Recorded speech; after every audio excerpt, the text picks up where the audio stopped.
Scott. Adrian Scott.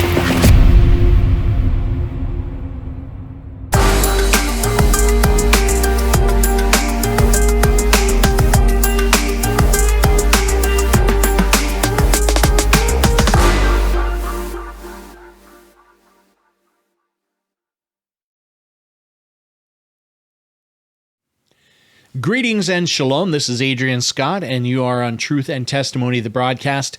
Welcome back for the final video of my trip to Israel series.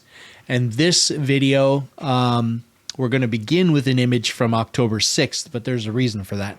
The very next morning is when Hamas did a surprise attack in the southern area, the Gaza area of Israel. And I believe one of the first targets was there was an outdoor festival going on, and there was a major attack there, and they attacked a bunch of the kibbutz, the communities down in that part of the woods. And of course, well, most of everyone knows the goings on now. It was a very dark day for sure. And it was immediately felt across the country. It didn't take long. But as we begin this video, I did want to start. We kind of ended with this image in the last one, and just want to begin the video with this again, just to illustrate that point.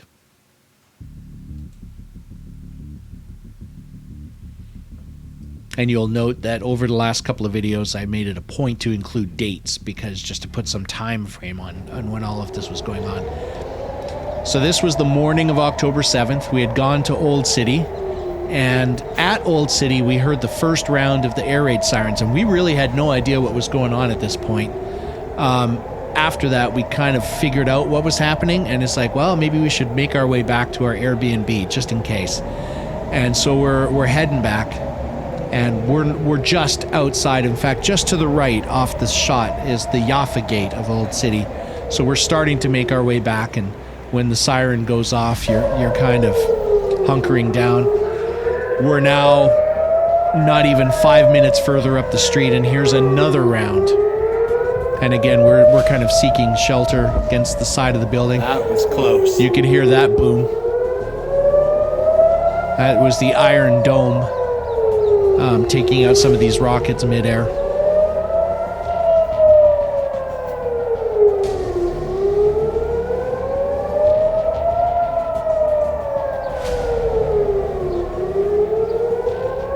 Just one set of air raid sirens after another. The rocket attacks were very heavy. Every 5 to 10 minutes, that first little burst. And this is Jerusalem. This isn't even near Gaza. Like, this is quite a distance for them to make. So for it to be this frequent here, you can only imagine how much more frequency this was the closer that you were getting to the Gaza area. Now, we actually took this picture after the fact, but this was in Old City, actually just off to the left and over that little hill there. You can see the light post. That's effectively that area where I was standing and taking the video of the sunrise over the Mount of Olives, and standing at that little observation area. But this right here is where we were standing, just kind of wandering around Old City when the very first air raid sirens went off. With this one, we could actually look up and see the streams of smoke of the rockets flying through the air, and the poof of smoke of the explosion. So that was not too far overhead, a couple of miles off in the distance, but it was right there. And that's when we realized, okay. But hearing the first round of sirens, we weren't sure what was happening. But we had to get this picture because this was the spot right here where we were standing when that first air raid siren went off. Good morning, Boker Tov. I am Adrian Scott, and welcome to Truth and Testimony, the broadcast. Kind of an update here from in Israel, as I'm sure a good chunk of people are probably already aware. Hamas attacked really what was the southern part of the country. So we're totally safe, and we've been very unaffected in the direct area that we're in, but still taking precautions. I mean, there's no sense in being irresponsible or reckless. it sounds like, well, I'll spare you a lot of the details on the actual fighting and stuff, because you can get that on most news networks. But I would just say that this really did initiate with Hamas attacking civilians in the southern part of the country here, and IDF has responded. If there's a impactful thing for us, our flight has been canceled, so we are attempting to look into other arrangements of how we might be able to travel around. And boy, there's a lot of flies here. Oh, yeah. But we are fine. We're totally safe where we're at. We're just kind of hunkering down and keeping a low profile, as it were. But I did want to put a little note up, and truly my prayers and my thoughts go out with the kidnapped victims and those that have been killed already in this. I just truly pray that, you know, the nastiness will be contained and can be kept to as much of a minimum as possible. I completely stand with Israel's sovereign right to defend itself. Just want to state that. Yeah, I mean, fortunately, in doing our travels around, we got everything accomplished we wanted to, so it's just kind of hanging out until we're leaving. So I don't have to worry about any of that, but just really thoughts and prayers with the people that are directly involved. I've seen a little bit of the footage, and it is upsetting, to say the least. And yeah, so that's the basic update, is just the fact that we are doing all right. We're okay where we're at. We're at currently at the old city here, as you can see behind me. There's a little amphitheater here, but just hanging out at the old city. And yeah, we did watch the sunrise, and so yeah, that's the big one. I would just say is keeping in mind that the net result of this has, you know, that this really was initiated by Hamas. Apparently, at this point, not even involving the Palestinian Authority or Hezbollah or any of these other groups. This has just been Hamas.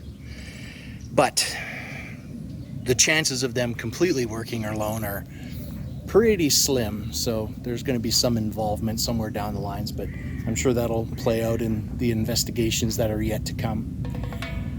Right now, that sounds like that could be fighter jets flying around. But keep in mind that Israel is a relatively small country, so you're never too terribly far away from, you know, whatever might be going on. But the one thing that was a little chilling was come to find out that there, I guess, were a couple of direct strikes in Bat Ram and Rishon LeZion, which are two areas when we first got here that we did go there. And yeah, we were going to see the museum, the big museum in Rishon LeZion. And that's the one we failed to make because it closed 5 minutes before we got there. But two direct strikes in those areas.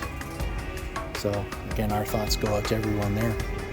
Because even if you're not directly hurt, just there's definitely a degree of psychological trauma as well. But again, I mean, where we're at, if you're in,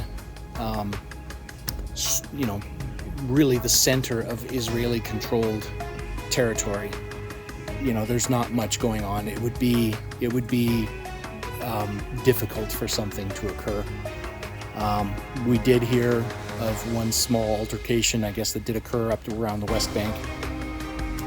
And standing here in Old City yesterday, we did see what looked like a fire, maybe a car fire or something like that. And then we heard that that is an Arab part of Jerusalem, that there had been an issue there of some kind, but it was just like a small, you know, basically shouting match, fistfight level stuff. But on a whole, you know, doing pretty good here. So I think I'll wrap it up there. Just, we are doing all right. My friend and I, we're looking to make some other travel arrangements and figure out how we're going to be able to get out of here. We will figure something out.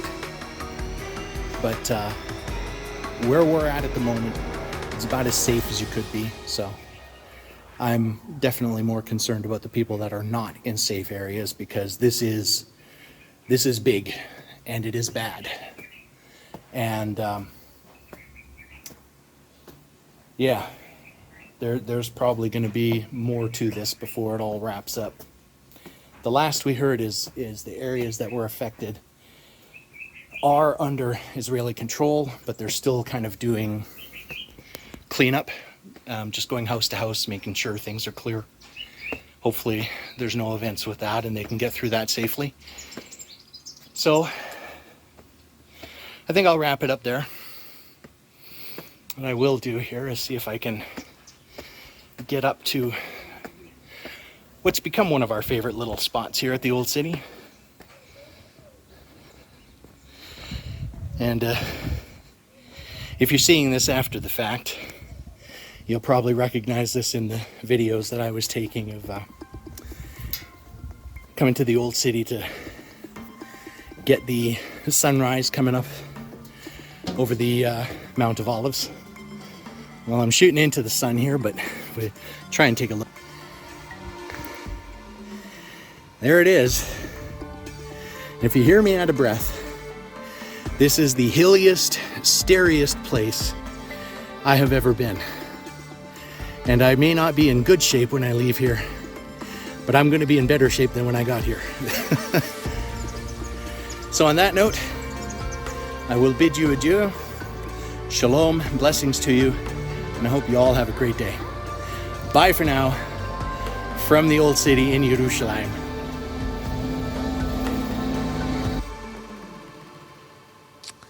And big difference, you can start to see this is Jaffa Gate, and notice I am the only person standing there. How crowded that was just a few days prior, and now this is what it had become. Hello, kitty. You can see a lack of people, but I see this one, another one of those wild like kitties. Kitty cat, Julius. How did you get all the way over here, Julius? Yes, how did you get all the way over here?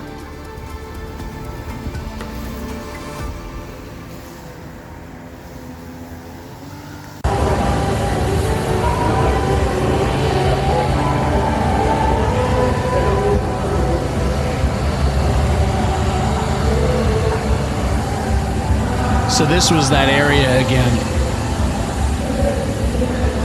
with the hidden archway for Herod's, King Herod's hidden entryway.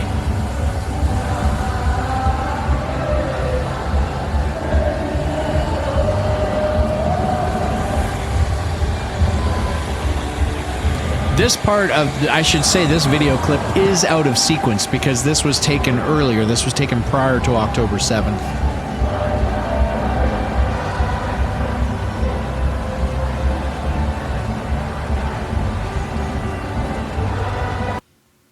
So that's still Sukkot festivities that you're hearing in the background in that one. So that one was a little out of sequence. This, I think, now is back to the proper time frame because we'd stopped at this location almost every day. And I realized when I had done my previous video and everything, I didn't actually get any pictures of me here. So that's kind of, we were making up for that one. One more time out of sequence with the video. This is pre-October 7th, but I included this in here because frankly, I forgot to put it in the other video. But it was too significant to miss having the opportunity. So, but this is a sign they have a little further down the hill from where we just were in the previous photo. But they had this marker, and what this does is it takes you through a time frame of stuff. So here's the date, right? And there's King David's reign and the beginning of King Solomon's reign and the construction of the first temple. And I slowly kind of pan up so you can pause as needs be to get any details if you want to read it. But the first temple period. Persian era.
So if you see that sign there and all the info they had, that is set up that this is the wall that you're seeing in that illustration. This is the actual wall.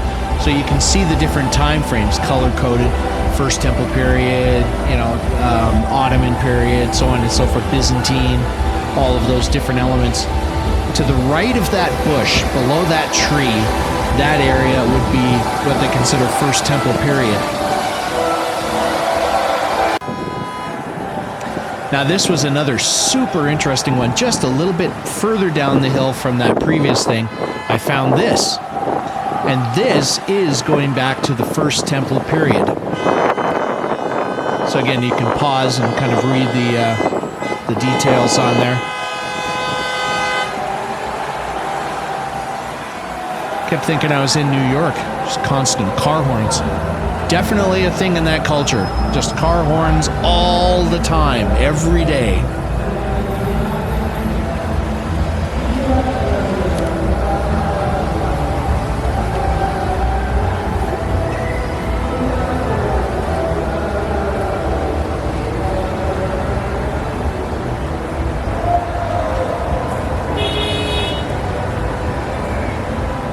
And again, this particular clip and these series of clips were before October 7th.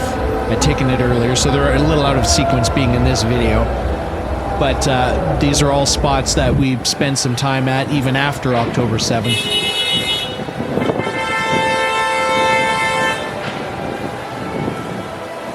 But those are actual burial tombs from the First Temple period.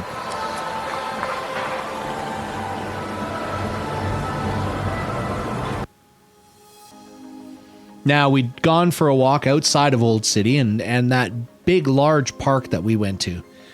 We decided to go back there. Now, this is where I said in that earlier video, where I showed you that shot from that playground from up on the hill at the far end of that park, how busy it was. Well, you're going to see the contrast here because now we're back to after October 7th. And we just wanted to go for a walk one day. At this point, we were not straying too far away from our Airbnb. But we just couldn't sit inside cooped up every day. And I mean, life was still going on. People were out doing things, just a lot less of them. Now, part of this, to be fair, could also be attributed to the fact that at this point, Sukkot is over. So a lot of people have already left the country, although there were a lot of people stuck in country because most flights had been canceled. So kudos to the Israeli airline that they kept running and were just trying to shuttle people out of Israel. I think one of the places they were going was, I I can't remember where, but they were just getting them out of Israel to other countries nearby where they would be able to get a regular flight and get themselves home, which is similar to what happened for us.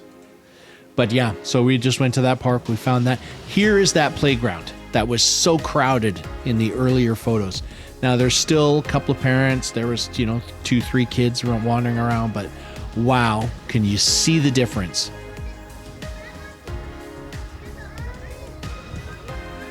And we got to take a moment and just still appreciate the impressiveness of this playground. But how quiet it is. What a contrast. What a contrast.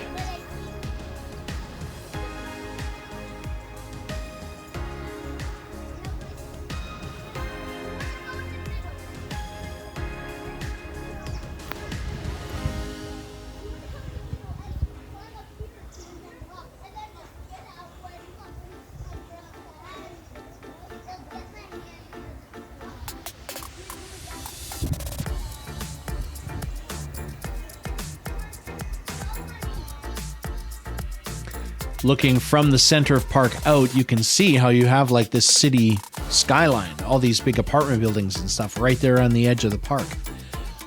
This was so interesting. So even in this city park in the middle of nowhere, you get more archaeological excavation sites right in the middle of this park.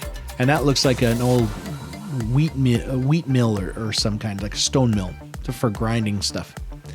But yeah, there's this archaeological site right smack in the middle of the park.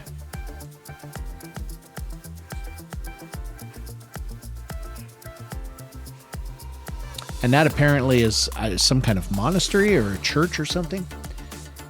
But this is all within that central park. Slightly different angle, same complex.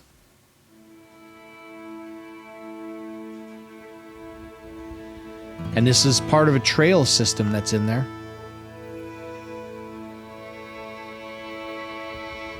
You can see more of that skyline of buildings around this park. Also gives you a little bit of a sense of the size of this park. It was quite large.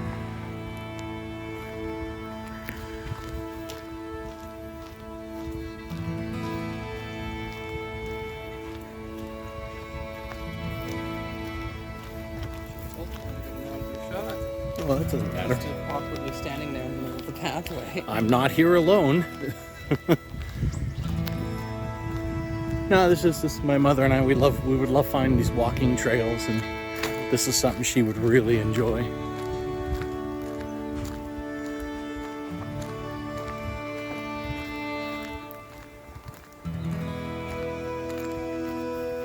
I assume we're going left. Yes. Right.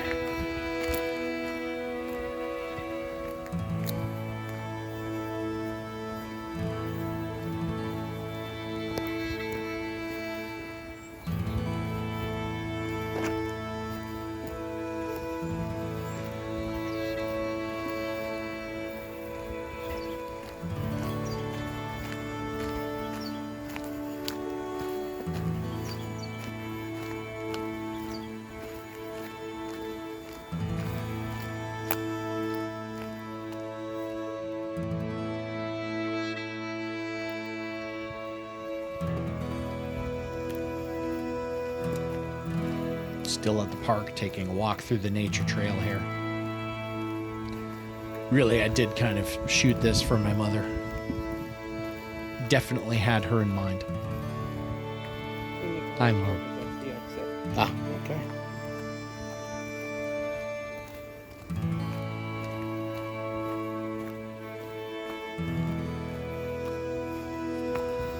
Although this trail is breaking down a little bit now.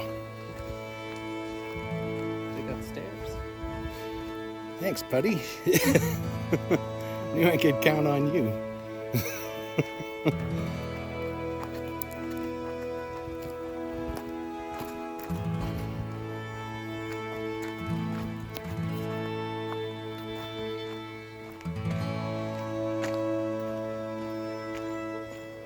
That's good. They're good. So a little bit later, same day, we were walking through town, and this time, one thing we had not done was head in the opposite direction, away from Old City. And so this is part of they have their light rail tram train system. Where we live in Vancouver, they have something similar called SkyTrain. But yeah, so it's just part of the public transit system. And there's one chunk where you do this little bridge overpass, and that's what this is. So we're on the sidewalk here, which, by the way, if you had this in pristine condition, is pretty trippy because you're some distance off the ground here, and that whole sidewalk is glass. Now, it's dirty enough you couldn't see through it, but I guess at some point it was clear enough that you could see before down to the sidewalk below you. But just over that wall to the left, on the left of the picture, is where the actual rail is, where the train was running. So this is the sidewalk off on the side. But yeah, so we just took this as one picture. Got to the end of that, and here's coming off of that bridge, and got a picture of the train actually coming off. This is kind of just a remnant of Sukkot. So this was the leafy branches that were the roof of someone's sukkah, and they disassembled them and put them at the side. I guess some vehicles would come by and pick this stuff up and recycle them or take them away, whatever they would do with it. But so they had their pile of branches sitting there, and you saw these frequently at different points around town where the sukkahs had been disassembled.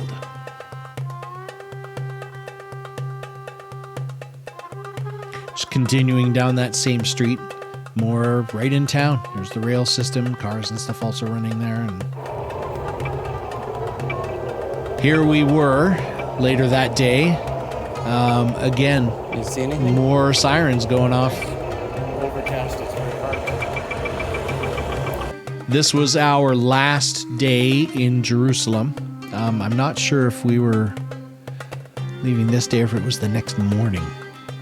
May have been the next morning. Yeah, it was the next morning that we were going to be getting on a train going back to Tel Aviv. So our final day in Jerusalem at this point. And throughout it, we didn't take videos and stuff every single time, but we got a few here and there. And this was yet another example of the air raid sirens going off in Jerusalem. You can see there's still some traffic on the roads. I mean, life had, been reduced. There wasn't nearly as much going on, but there was still stuff happening to be certain. I think right towards the end of this clip, you do hear another one of those booms. I think that was another Iron Dome one. I don't think it was a ground hit.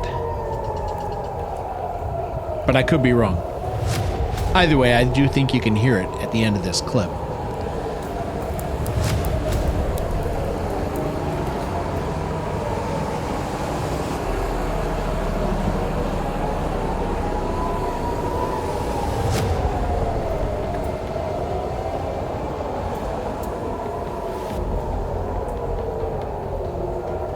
At this point, I know we're not taking shelter. There really wasn't anywhere to take shelter.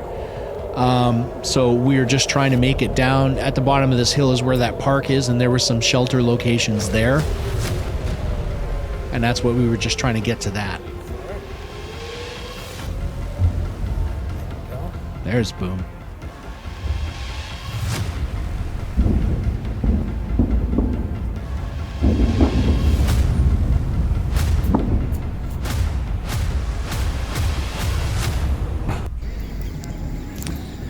Now this, later that day, kind of calmed down on the air raid sirens, so we were going to Old City, which is directly in front of us, but this was just Jaffa Street. Now, significant to say, life is going on, but you could see that this was at a greatly reduced rate. There were still some shops open. So it wasn't like everyone was hiding everywhere. Another leftover of a sukkah. A couple of them, actually. That bell is the public train. But yeah, this was just to show some of my family back home that, we're not in any immediate danger, that the devastation that they were seeing on the news that's a different area. That's not where we're at.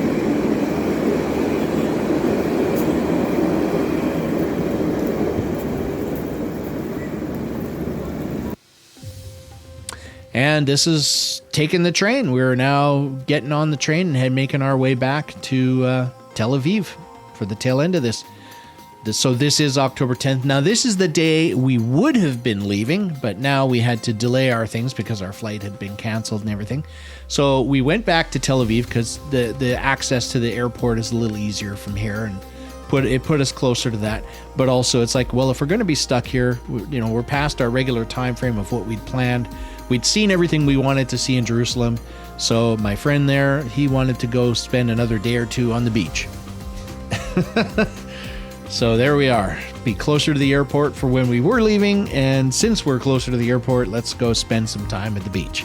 So here we had gotten off the train and we were walking to our new Airbnb in Tel Aviv, and just going down this nice street. This was also one where I kind of grabbed it because you can see, like, right where we're standing is a bit of the old, but then in front of me, that tall building is the new. So it's that, again, that idea of just old meets new all over the place. So back in Tel Aviv at this point, on our way to our Airbnb. And back down on the beach.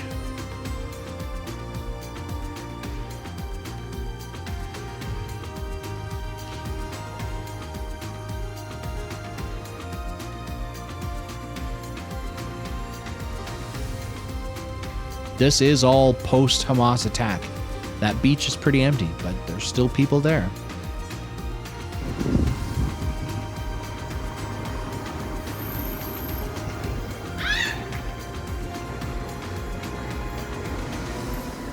Just taking a panorama. I like doing that. That's my thing. That's my jam.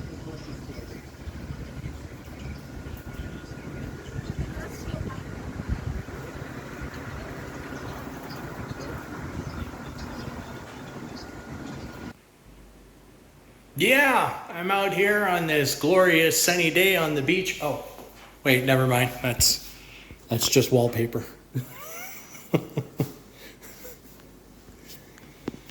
Yes, we've relocated to Tel Aviv, and yeah, I'm going to keep that in the background. So this is just a super quick update for friends and family.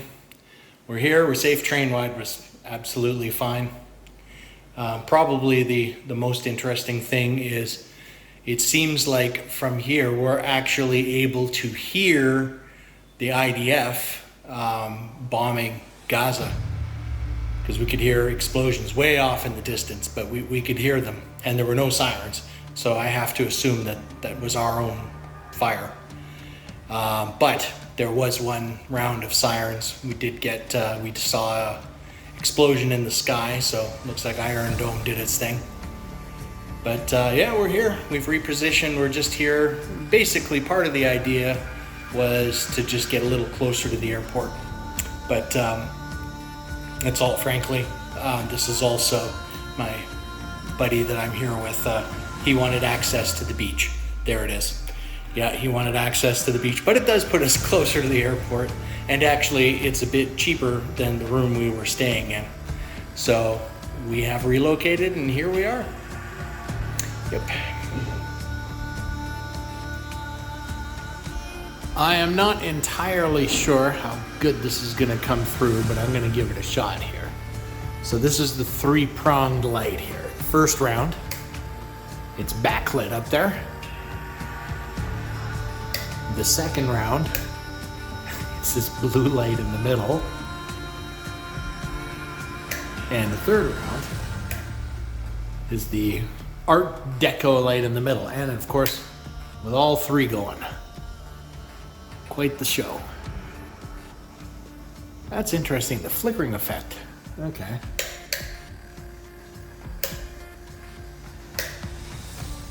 Interesting. There you go.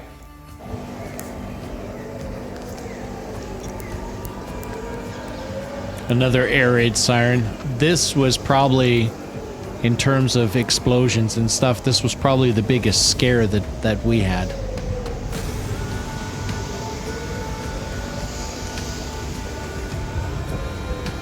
And I do believe, because you're going to hear a bang, I do believe that this was a hit. It was a strike on the ground. So far as I heard, nobody had been hurt. It was in a unpopulated area, but it was a ground hit of one of the Hamas rockets.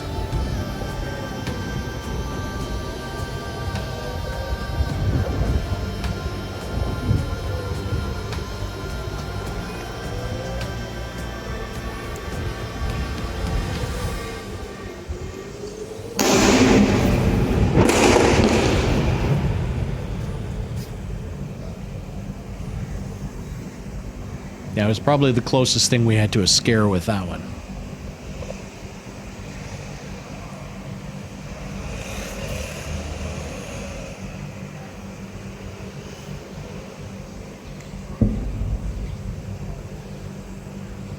One more distant one off in the distance there.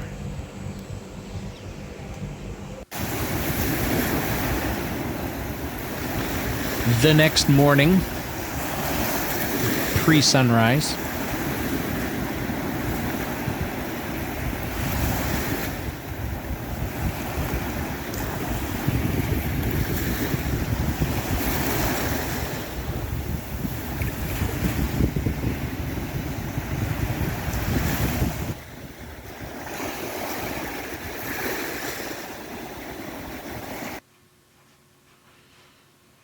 thought I really nailed it with this picture. Like that, to me, that's a postcard.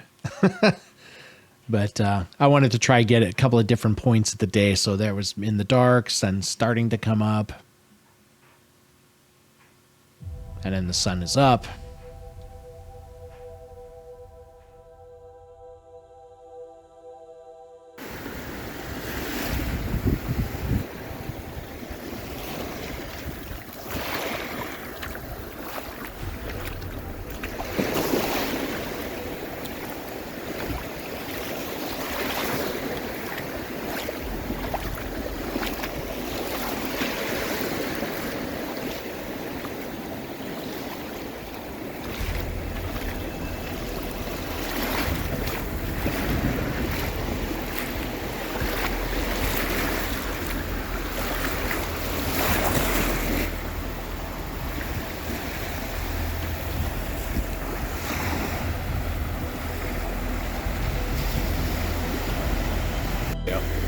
Because I want to try to capture the waves intersecting.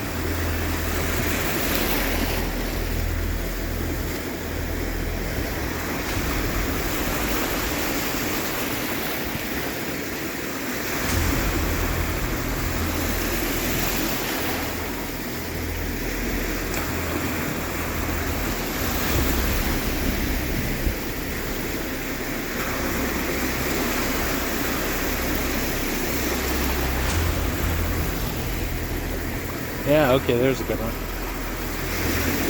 But you can definitely see it. And you have like lines of waves coming in this way and lines of waves coming in this way.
So yeah, this picture here is it's a really interesting one, just because one of the things that I did note about Tel Aviv, and actually I should mention real quick first, back at Jerusalem, I guess they actually have a policy in place that things need to be made in a particular style, using a particular color, because they want to maintain this visual effect, right? In Tel Aviv, not so much. You could see all kinds of wildly different types of architecture, buildings, and so just seeing this 3 very different types of buildings all side by side, and I had to pause and get a picture of this. That one in the front is so weirdly shaped. It's a real architectural note for sure. It just really stood out. We don't have anything like that, not even close, in the area that I live. So that was kind of interesting. And I gotta say, wandering around Israel, more Tel Aviv than Jerusalem, but did see a little bit of this in Jerusalem as well. But definitely in Tel Aviv is this game, this combo boxer. We didn't even bother trying it, but you can't quite see it there, but there's a little punching bag, I guess, that would drop down when you pay in to do this thing. But these things were everywhere. This combo boxer, it's like, wow. It seems very, very popular. Yeah, and this is right off the beach, but I just finally saw one sitting there, and it's like, okay, I finally got to get a picture of one of these things, just to include in there. So this is the big day. We are heading out and making our way to Ben Gurion Airport. Now, Israel Air was about the only one running at the moment. There were a couple. There were a couple that were going. The main one was the Israeli Air. We ended up actually getting our flight booked through an amazing accomplishment from my wife. She managed to get us booked out of there, but it had us getting on the Emirates airline and actually going to Dubai, which you'll see here in a second. So we're at the airport. We're getting ready to board. The first flight is going to be heading to Dubai, United Arab Emirates, and from there we would be transferring on a flight to Montreal, Canada, and then Montreal back to the west coast of Canada and back home. So a few shots at the airport. You can see these are all people just trying to get out of country. Some of them had been here for days. Not super crowded, but there was a few. So this is us about to leave. We got there real early. Now this is on the airplane, the one that would be heading to Dubai. Yeah, it did get blurry. Not sure what happened there. On that airplane, one of the neat effects, so they got these little star effects going down the panels all up and down the airplane, which was really neat. And this is a shot that's looking down over Dubai, United Arab Emirates, yet another place. I was not expecting to be in the United Arab Emirates. And this is the airport in Dubai. Sadly, this is about the only picture that we got here because our layover in Dubai was really short and we were almost jogging. Another thing that happened to us, it seemed like almost every flight we take, it wasn't a case of get off the airplane, go down a couple of gates, get on your new airplane. No, almost every time we were almost at opposite ends of the building. And if anybody knows this airport in Dubai, it is big. And we were going from one end to the other. And like I said, we were very close to a jog so that we didn't miss anything that we're doing. But this is my one shot of the airport in Dubai.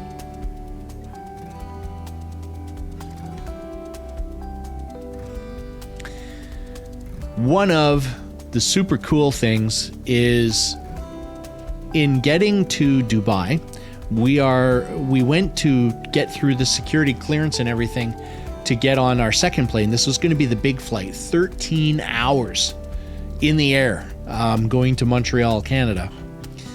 All said and done, we worked out the math, and it was about 22 hours of airtime up in the air in planes. But we show up at the booth, and they basically take our tickets, and they're like, huh, whoosh, whoosh, tear them up. So you've been upgraded to business, huh? So that was a very pleasant surprise. And yeah, so here we are. We had our own personal waiter, and those seats, these things, they fully recline into a bed. It's just I was very concerned because I've got chronic back problems, but I also have a knee that really gives me some issues. And if I'm seated for too long, it really locks up and it gets very, very painful. And so I was quite concerned on all our previous flights, particularly our one from Vancouver to Frankfurt, Germany, because that was 11 and a half hours. We were in economy, but I was able to get up and walk up and down the aisle, and there was an area towards the back near the latrine, near the bathroom, where I could just kind of stand and stretch out my legs, and I had to do that because I couldn't be seated that long without having these major problems with my knee. So I was really concerned about this 13-hour flight to go to Montreal. So the fact that this happened, I absolutely take this as a blessing from the Creator. And, I just thank you, Creator. What a difference it made. You've got all the luxuries and the amenities, but just the fact that it could stretch out to a bed so I could actually get some sleep. I've never been a person that travels well when it comes to sleep. I've never really been able to sleep in moving vehicles, any kind. Eventually I would, but like even on the 11-hour flight, I think I dozed for about 45 minutes. I was just so exhausted. I finally dropped off for that, but that's about all the sleep I could get. And so just to have this and all this standing area in front, it was just space, so that I could sleep. I could stretch out my knee. And again, I just thank God. Oh, thank you, Father. What a difference. That could have been so nasty. And just the fact that we got a flight at all, given everything that was going on, it was just blessing after blessing after blessing. Truly. So I had to get a picture to show this one off. You have your own tablet, you can pull that off. You still got a TV in front of you, with all the movies and shows and everything. And there's that option. You can sit, recline, full bed mode on the right there. And I'm just showing, in most other economy seats, where you're crammed in there, my knees jammed into the backrest of the seat in front of me. And in this case, I'm just kicking my feet around, and I could stand up there. Like I said, just can't go on about it enough. Full menu with meals, drinks, desserts. Never been in business class before. This, I know it's goofy, but I had to get this on here. It's just like, packet of peanuts, anyone? That's what I'm used to flying around in Canada. If you were lucky, maybe you got a piece of fish or something. But this here, look at that. Mutabel salad, cauliflower shawarma, the Moroccan, now, I gotta say, the Moroccan beef with the prunes, peppers, chickpea, and almond couscous. This, I sound, just saying that, I feel like one of those major cooking shows or something. Date and cardamom slice cake and challah roll. This was the kosher meal, as you can see there, kosher Arabia. But they did their kosher right, I have to say. And I was very impressed with the Emirates. What an impressive airline. The planes were awesome. The crew on it was amazing. Yeah, it was very, what had started getting kind of ugly, this went a long way to making it very, very enjoyable. And I would have to say I would totally fly on Emirates again. If I was heading in anywhere in that part of the world, I would absolutely. But yeah, so that crazy meal that I had, I couldn't get through all of that. It's just too much food. Too much. Quick photo. This isn't one of mine, but just to show, we stopped off in Montreal. And I have to say, on the flip side of things, I don't want to throw them under the bus too much, but I was seriously unhappy with Air Canada. So flying to Israel, we used Lufthansa, the German airline, because we went through, Vancouver to Frankfurt, Germany, and then Frankfurt to Tel Aviv. And then on the way back, we ended up being on Emirates for the first two flights. So the flight from Tel Aviv to Dubai, and then from Dubai to Montreal. Once in Montreal, we were back on Air Canada, and that was the worst experience of all. Cramped, not clean. The stewards and stuff were, I mean, they weren't nasty or anything, but it was not that great. You really get nothing, where we had full entertainment, earphones, movies, whatever you need, a tablet, for crying out loud. Now, again, yes, I acknowledge that was business class. On the Air Canada, nothing. You want the earbuds to listen to the movie, you needed to pay for them. If you wanted to snack, you needed to pay for it. Like, nothing is included in the flight. But the worst part of all was I get off there, and you've got to go through customs. I get all that. And it was a tight time frame. I acknowledge that as well. But I'm going as quick as I can. And my friend there, Kevin, he actually had it's a special card you can get, and it gives you much expedited ability to get through customs and all these things much faster. So he was able to use that. I didn't have that, so I had to go through the old way. But I'm waiting in security clearance, and our flight time is getting closer and closer and closer, and now they're past boarding. I finally get a call from my friend saying, well, they're about to take off, where I'm at, and I'm still trying to get through security. And it's like, there's nothing I can do about it. I can't get to you. I have to get through security. And they're now basically giving me an ultimatum that I've got like 3 minutes to get there or they're leaving me. I'm literally running down the corridor. I almost had a heart attack. I was out of breath for about 45 minutes after getting on that plane. I couldn't catch my breath. I was running so hard. Just the fact that I felt like they were threatening me when it wasn't my fault. Yeah. I was very disappointed. Frankly, I don't think I'll ever fly Air Canada again. I will look for alternatives any way I can if I'm ever flying anywhere. And I'm putting it out there. So I was not impressed. Maybe other people have had better experiences.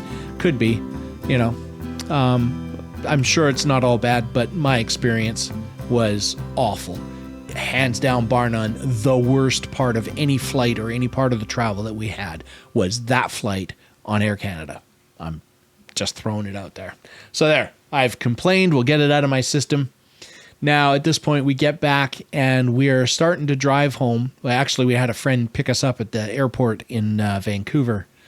And the first thing we see as we're heading back is this incredible rainbow. And it's just like, here's the final nod. Yeah, I'm here, guys. And I'm just like, okay. So it's like I didn't know how well it would come through on the picture, but I think that actually came through pretty decently. So this intense rainbow there, and there we are. Got a picture of it.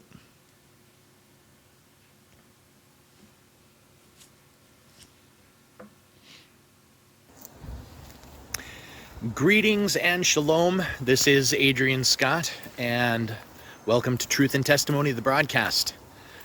So, I wanted to get this little update posted.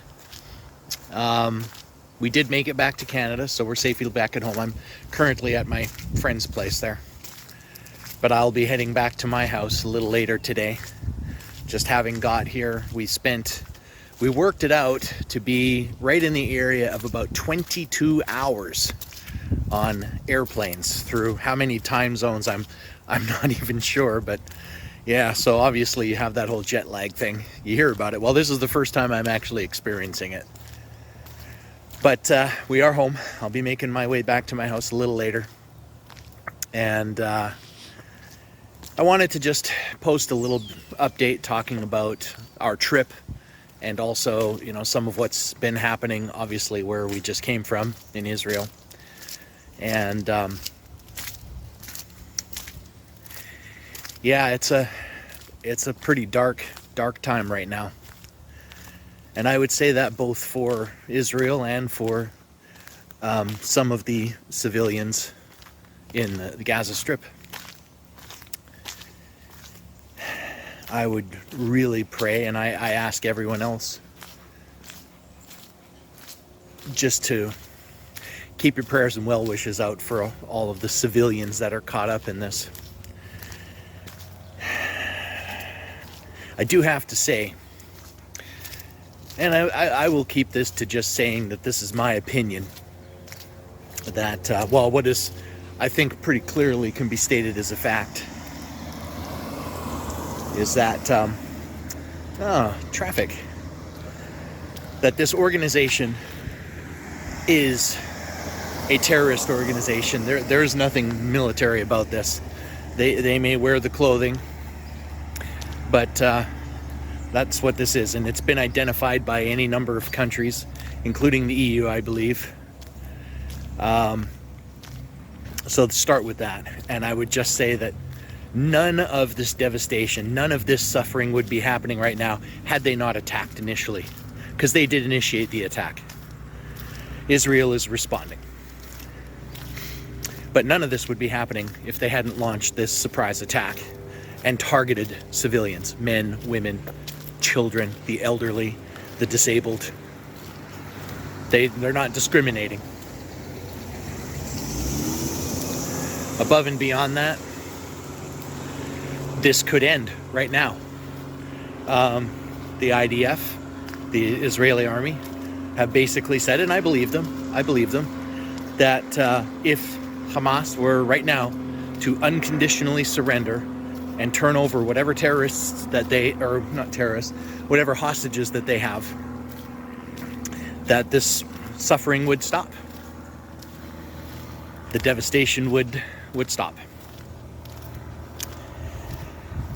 I'll leave it at that. I did want to take a moment just to point out that, not all of this trip was a negative. We did get to spend most of our 2 weeks there actually thoroughly enjoying ourselves and just walking through this. Every step you take in every place is history. History on top of history on top of history. And I did get an enormous amount of pictures and videos. And I am going to be releasing some stuff. But it's going to be a challenge, because I'll tell you, we absolutely were safe physically where we were at. We never had any fear for our safety. We still took precautions.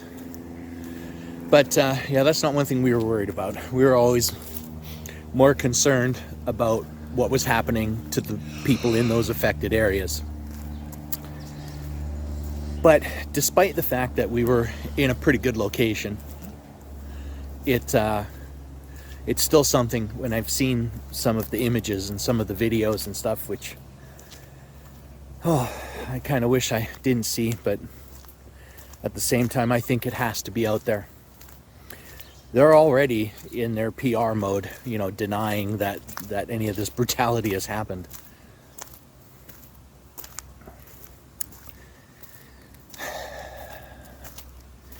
But it wasn't all bad. It is going to weigh on me, and that actually was the point I was trying to make. It is something that's sitting pretty heavy on my heart.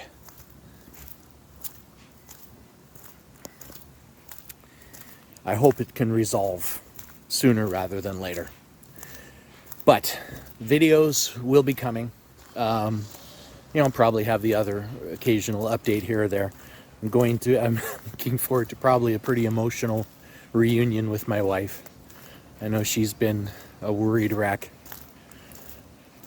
She's done a pretty good job of holding it together, but I know that it was weighing on her too, as well as the rest of, both of us. My friend and I, our family and friends, they were concerned. I don't know that I'll say too much more than that. There's a lot of stuff I could probably politically get in trouble for. I definitely have my opinions. But needless to say, again, I'll just say again that I hope this can wrap up and conclude, and that gentleman needs to fix his car. I don't know how bad that's coming through on the mic, but he needs to get that repaired.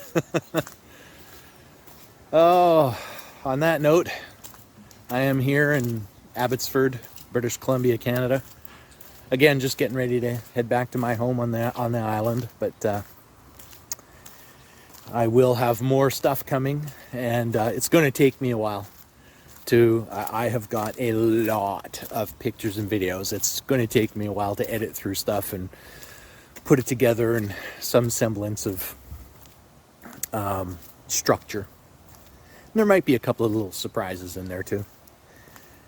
But I will let you go for now. I wish everyone out there a good day and a good week. Just pray blessings on all of you.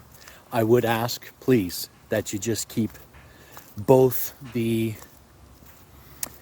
civilians in Gaza and the civilians in Israel and everyone, the people defending the IDF, all those people, that we just keep them in your thoughts and prayers, and that there would be found a way to have this situation resolve again sooner rather than later, with the least amount of human tragedy as possible. Because in the end, it is about the people. It's the people in this. So blessings to you all. And I will talk to you soon. Shalom. Bye for now.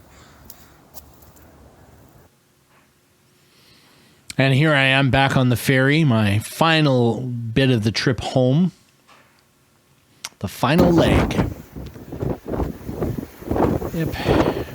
This gorgeous area that we live in. It has its own kind of beauty. Very rocky beaches, though, I have to say. But yeah.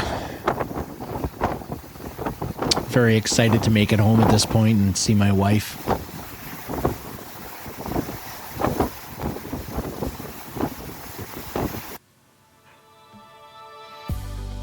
And on that note, that concludes my trip to Israel 2023.